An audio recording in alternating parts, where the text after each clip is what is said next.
El siglo XIX temprano fue la era dorada de la caza de ballenas. Los barcos navegaban desde Nantucket y New Bedford, llevando hombres que creían que el océano era suyo para comandar. Las ballenas eran aceite, luz y ganancia. Los arpones se afilaban diariamente, los barriles se apilaban, y los hombres trataban a estos leviatanes no como seres compañeros, sino como recursos. El Pacífico, vasto y salvaje, se consideraba un coto de caza, una despensa sin fin. A bordo del Essex, una tripulación experimentada se preparaba para meses de persecución, convencida de su dominio. Sin embargo, bajo la superficie calmada, la naturaleza observaba en silencio. Sin ser vistos por ojos humanos, los cachalotes nadaban con sus familias, comunicándose en ecos, recordando cicatrices dejadas por el acero. Este desequilibrio, hombres arrogantes, ballenas cautelosas, preparó el escenario para una de las confrontaciones más impactantes de la historia entre cazadores y cazados. Bajo las ondas rodantes del Pacífico Sur vivía un toro cachalote diferente a otros. 30 metros de largo, marcado por batallas pasadas, su misma presencia comandaba respeto entre su manada. Con el cerebro más grande del reino animal, su memoria se extendía a través de años de cacerías, cada cicatriz grabada por ganchos de hierro lanzados desde manos humanas. Los cachalotes típicamente evitaban la confrontación, prefiriendo el santuario de las profundidades. Pero este toro era diferente. Impulsado por la supervivencia y quizás por la rabia, llevaba la conciencia de un depredador que una vez fue presa. La tripulación del Essex, escaneando el horizonte en busca de chorros, no tenía noción de esta inteligencia bajo ellos. Para los hombres, las ballenas eran montañas de ganancia. Para el toro, el barco era una cicatriz móvil a través de su hogar oceánico. Sus caminos estaban destinados a cruzarse en silencio y terminar en furia. El grito del vigía partió la calma. ¡Ahí sopla! Un chorro de vapor se alzó, seguido por el arco oscuro del lomo de una ballena. Los botes balleneros fueron bajados, los remos cortando el agua. Para los marineros era rutina. Habían arponeado docenas antes. Los hombres remaron más cerca, músculos tensándose, arpones alzados para el golpe. El toro ballena flotaba en la superficie, inmenso, casi como una isla. El primer hierro voló, su punta hundiéndose profundo en la carne. El agua erupcionó mientras la bestia convulsionó, olas estrellándose contra los botes. Sin embargo, en lugar de huir a las profundidades, la ballena se volvió. Su cola masiva azotó, meciendo las frágiles embarcaciones. Por primera vez, los balleneros vieron algo alienígena en los ojos de su presa: intención. El equilibrio vaciló, aunque aún no lo sabían. El encuentro, que comenzó como otra cacería, se estaba convirtiendo en algo mucho más oscuro. La ballena herida se desvaneció en las profundidades, dejando solo espuma turbulenta. El silencio se cernió pesado sobre los balleneros. Escanearon las aguas, músculos tensos, arpones listos. Pasaron minutos, luego más. Los hombres susurraron de un paseo en trineo de Nantucket, esperando que la ballena remolcara sus botes a través de millas de océano en retirada ciega. En cambio, el mar se calmó como cristal. La ausencia era más aterrorizante que el ataque. De repente, el Essex mismo se estremeció. Desde abajo, el toro había golpeado el casco del barco. Las maderas gimieron, la lona tembló, y los hombres sorprendidos se tambalearon por la cubierta. Luego vino el segundo golpe, deliberado, castigador. El pánico se extendió por la tripulación. Esto no era accidente, no era un golpe sin sentido. Algo nuevo, algo aterrorizante, se estaba desarrollando. Una ballena había elegido luchar no contra los arpones, sino contra el barco mismo. Los hombres corrieron a sus puestos, algunos gritando, otros congelados. Los barriles rodaron, las cuerdas se rompieron como látigos.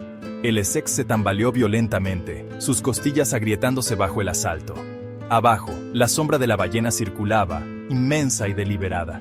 Luego, con otra embestida, embistió de nuevo, roble partiéndose como huesos. Los balleneros no tenían defensa. Los arpones, tan letales en sus manos, eran inútiles contra un objetivo demasiado vasto y veloz bajo las olas. Los mosquetes, torpes y débiles, no podían perforar tal armadura. Eran pasajeros indefensos en un ataúd de madera, siendo desmantelado por furia viviente. El océano, que una vez pareció su dominio, ahora se volvió depredador. Los hombres se aferraron a las barandillas, sus rostros pálidos, mientras la ballena mostraba control aterrorizante. Cada golpe no era violencia aleatoria, sino estrategia, como si el gigante entendiera precisamente dónde romper a su enemigo. El clímax erupcionó en trueno y espuma. Con una embestida final, la ballena destrozó la proa. El sonido fue ensordecedor. Clavos de hierro soltándose, madera explotando en astillas. El agua se precipitó, inundando el casco. El barco se escoró fatalmente, inclinándose mientras los hombres gritaban. El mar se derramó por las costuras abiertas, tragando barriles, herramientas y sueños. Los miembros de la tripulación se lanzaron a los botes balleneros, algunos aferrándose a los restos mientras el Essex gemía como una bestia moribunda. En medio del caos, la ballena emergió una última vez, su volumen alzándose de las profundidades como juicio. Luego, con un movimiento de su cola marcada, desapareció, dejando devastación a su paso. En minutos, un barco que había dominado las olas se redujo a escombros flotantes y hombres aterrorizados a la deriva en un océano sin fin. El silencio siguió al caos. El Essex se deslizó bajo las olas, su popa desapareciendo en las profundidades indiferentes del Pacífico. Los supervivientes se aferraron a fragmentos, tablones, botes volcados, lo que flotara. Rostros demacrados, manos temblorosas, observaron el horizonte por el regreso de la ballena. Pero el gigante se había ido, su venganza completa. Los hombres, una vez cazadores, fueron reducidos a presas abandonadas en el mar. El hambre roía sus estómagos, la sed resecaba sus gargantas, y la vastedad del Pacífico se burlaba de su fragilidad. Los días se convirtieron en semanas mientras derivaban, algunos botes separándose, otros sucumbiendo a las tormentas. En su desesperación, los hombres recurrieron al canibalismo para sobrevivir. La ballena no solo había destruido su barco, había desenmascarado su humanidad, despojándolos hasta la supervivencia desnuda. El terror verdadero no yacía solo en la bestia, sino en lo que quedaba después. Semanas después, el rescate finalmente llegó, aunque solo para unos pocos. Hambrientos, esqueléticos, ojos hundidos, contaron su historia. De una ballena que se volvió depredador. De un barco destruido no por tormenta o accidente, sino por asalto deliberado. Pocos les creyeron al principio.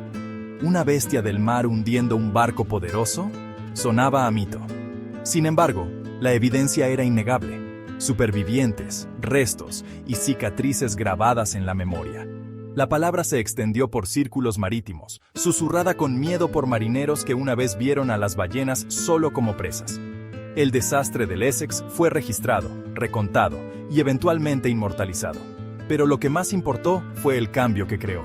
Por primera vez, los hombres consideraron la posibilidad de que los cazados pudieran, bajo circunstancias extremas, convertirse en cazadores. Los biólogos modernos que estudian cachalotes revelan sus mentes extraordinarias.